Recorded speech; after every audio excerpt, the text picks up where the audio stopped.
Hello प्यारे बच्चों, स्वागत है आप सभी का इरफान सर 79 यूट्यूब चैनल पर। बच्चों, आज की क्लास के अंदर हम प्रश्नावली 5.3 का परिचय पढ़ने वाले हैं। इस परिचय के अंदर हम देखेंगे कि किस प्रकार से हम यहाँ पर प्रश्नावली 5.3 के जो क्वेश्चन है वो सोल्व करने वाले हैं। तो आइए बच्चों, सबसे पहले इस प्रश्नावली 5.3 का परिचय समझ लेते हैं कि यहाँ पर इस प्रश्नावली में करना क्या है। देखो बच्चों, आपको इस बात पर विश्वास रखना चाहिए कि अगर हमें किसी भी प्रश्नावली का कंसेप्ट क्लियर हो गया, कोई बात अगर उसकी समझ में आ गई, तो उसके सारे सवाल जो है ना वो हमारे लिए बहुत आसान हो जाते हैं।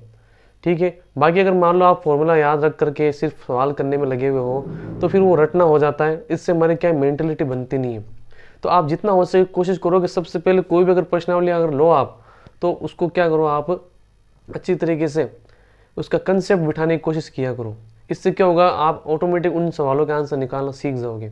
ठीक है बच्चों, तो देखते हैं आप प्रश्नावली 5.3 के अंदर है क्या। देखो बच्चों, इस प्रश्नावली 5.3 को समझाने के लिए मैंने आपके लिए एक एग्जाम्पल लिया है। इस एग्जाम्पल में देखो क्या लिखा हुआ है। यह लिखा हुआ है, माता अपनी पुत्री के गुल्लक में प्रत्येक जन्मदिन पर धन रखती है। ठीक है, एक माता है जो अपनी पुत्री की प्रत्येक जन्मदिन पर क्या करती है, धनराशि रखती है। पहले जन्मदिन के ऊपर उसने यहाँ पर उसके गुल्लक के अंदर 100 रुपये रखे। यहाँ पर पहले जन्मदिन के ऊपर उसने कितने रुपए रखे, 100 रुपये रखे हैं। दूसरे जन्मदिन पर उसने 150 रुपये रखे। ठीक है, यहाँ पर दूसरे जन्मदिन के ऊपर उसने क्या कितने रुपए रखे, 150 रुपये रखे। और ऐसा करते करते ठीक है 50 रुपये की वृद्धि करती हुई 21 वर्ष तक जमा करती है। अब जो उसकी माता है वो ऐसा करते करते क्या करती है, 50 रुपये की हर बार वृद्धि करती है। अब अगला जन्मदिन आएगा तो उसके अंदर वो 150 नहीं 200 रुपये जमा करेगी। ठीक है, तो यहाँ पर ऐसा करते करते वो कितने वर्ष तक, 21 वर्ष तक जमा करती है। तो यहाँ पर हमें ये पता करना होगा कुल धनराशि कितनी है। तो देखो विद्यार्थियों, अगर इस प्रकार से अगर मान लो इनका सॉल्यूशन निकाला जाए कि अगर मान लो पहले जन्मदिन के ऊपर उसके 100 रुपये हैं। ठीक है, यहाँ पर ये पहले वर्ष के अंदर, दूसरे वर्ष के अंदर यहाँ पर 150 है, तीसरे वर्ष के अंदर यहाँ पर 200 है, ये दूसरे वर्ष के अंदर, तीसरे वर्ष के अंदर, और यहाँ पर फिर चौथे वर्ष के अंदर यहाँ पर 250 रुपये है। तो अगर इस प्रकार से अगर हम वैल्यू निकालना स्टार्ट करेंगे तो हमारे लिए क्या होगा, लॉन्ग मेथड हो जाएगा। ठीक है, ये प्रोसेस क्या होगी, लंबी हो जाएगी। तो इस प्रोसेस को सरल करने के लिए आपके सामने एक एग्जाम्पल दिया गया और इस एग्जाम्पल के माध्यम से समझाया गया है कि कैसे हमें यहाँ पर ऐसे बड़ी बड़ी कैलकुलेशन को हम शॉर्ट मेथड में कर सकते हैं। उस फॉर्मूला का यहाँ पर डिराइव किया गया। तो यहाँ पर देखो, सबसे पहले उस फॉर्मूले को देखते हैं। यहाँ पर उसे बोलते हैं पदों का योग। जैसे मान लेते हैं हमें यहाँ पर एक एपी मिल गई, हमें एपी इसके अंदर क्या मिली, सॉल्यूशन के अंदर हम देख लेते हैं। हमें यहाँ पर एपी मिली है कि पहले वर्ष के अंदर यहाँ पर इसके 100 रुपये जमा हो रहे हैं। ठीक है, दूसरे वर्ष के अंदर यहाँ पर 150 रुपये जमा हो रहे हैं, और तीसरे वर्ष के अंदर यहाँ पर 200 रुपये जमा हो रहे हैं। ऐसे करते करते ये 21 वर्षों तक जमा होंगे। ठीक है, यहाँ पर कितने वर्षों तक, 21 वर्षों तक।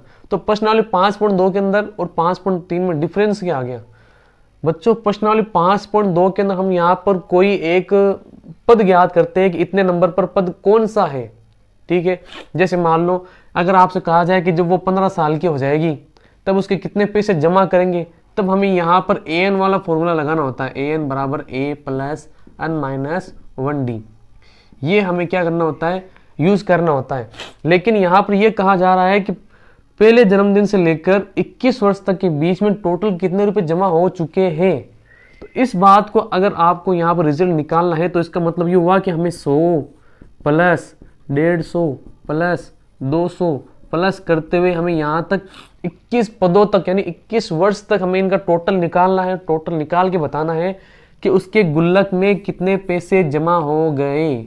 उसका जो गुल्लक है उस गुल्लक में कितने रुपए यहाँ पर उसके जमा हो चुके हैं, वो हमें बताना होता है। तो इस आधार पर ये प्रश्नावली वर्क करती है। ठीक है, तो आपको सबसे पहले इस प्रश्नावली का जो है वो यहाँ पर नॉर्मली कुछ दिए गए पदों का योगफल ज्ञात करना आना चाहिए। ठीक है, तो यहाँ पर आपकी इस प्रश्नावली के अंदर आपको बात समझ में आ चुकी होगी कि हम यहाँ पर प्रश्नावली 5.3 के अंदर हम क्या पढ़ने वाले हैं। ठीक है बच्चों, तो यहाँ पर असन बराबर आपको मान लेते हैं कि ये योग है। योग को हम बोलते हैं समीशन। ठीक है, योग को हम क्या बोलते हैं, समीशन। तो यहाँ पर समीशन के लिए हमें क्या यूज करना है, अस यूज करना है। ठीक है, अब अगर मान लो हमें कोई योग ज्ञात करना है तो अब पूछा जाएगा कितने पदों तक 1 पद है, 2 पद है, 3 पद है, 4 पद है, 10 पद है, कितने पदों तक। तो यहाँ जितने पदों को ज्ञात करना रहेगा उसको हम क्या कहते हैं, अनपद नाम दे देंगे। मान लो अनवर्ष है, अभी पदों की संख्या पता नहीं है तो अनवर्षों तक, तो यहाँ पर अस अन कर लिया हमने। समझ गए दोस्तों। अब इस आधार पर यहाँ पर योगफल ज्ञात करने का सूत्र क्या हो जाएगा, हमारे पास अन बटे हुए 2 ब्रैकेट यहाँ पर 2a प्लस n माइनस 1 और d। तो इस आधार पर दोस्तों आप समझ सकते हो कि इस सवाल के अंदर असन बराबर n बटे हुए 2 bracket 2a plus n minus 1d आ गया। और यहाँ पर ये करने के बाद में आपको ये फॉर्मूला याद रखना है कि ये किस लिए यूज में आता है। आपको डिफरेंस करना आना चाहिए। जहाँ कहीं पर वो योग करने की बात कह रहा है, बहुत सी बार योग पर लिखेगा नहीं, लेकिन कुछ बातों से ऐसा महसूस होगा आपको कि यहाँ पर हमें उनका योगफल ज्ञात करना है, पदों को योगफल निकालना है। आपकी प्रश्नावली 5.3 के अंदर इस फॉर्मूले से रिलेटेड प्रैक्टिस क्वेश्चन भी बहुत से दिए हुए हैं और इससे रिलेटेड आपके एप्लीकेशंस भी दिए हैं, थ्योरी वाले क्वेश्चंस भी है, ठीक है। लेकिन इससे पहले आपको ये समझना जरूरी है कि यहाँ पर इस फॉर्मूले का हम यूज़ करते क्यों हैं, ठीक है, और कहाँ पर करते हैं। क्योंकि जब बोर्ड का पेपर आपके सामने आएगा तो वहाँ लिखा हुआ नहीं आएगा कि प्रश्नावली 5 का सवाल है, ये प्रश्नावली 7 का सवाल है, प्रश्नावली 11 का सवाल है। बस आपके सामने एक प्रश्न रहेगा, उसका आपको आंसर निकालना रहेगा। तो आपको पता नहीं चलेगा ये 5.2 का है, 5.3 का है, ठीक है। पता कैसे चलेगा, आपके सामने एक कंसेप्ट रहेगा, कुछ बातें, कुछ उदाहरण आपके दिमाग के अंदर फिट रहेंगे, तभी आप यहाँ पर इस फॉर्मूले का यूज़ कर पाओगे।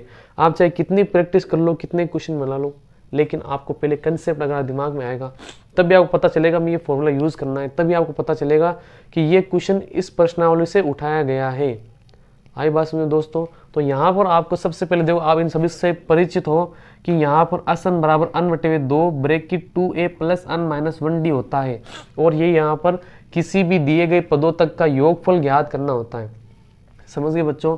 तो उम्मीद है। अब देखो यहाँ पर हम क्या करते हैं, इस क्वेश्चन को सॉल्व करने की कोशिश करते हैं कि यहाँ पर 21 वर्षों तक उसके पास में कितने पैसे जमा हो जाएंगे।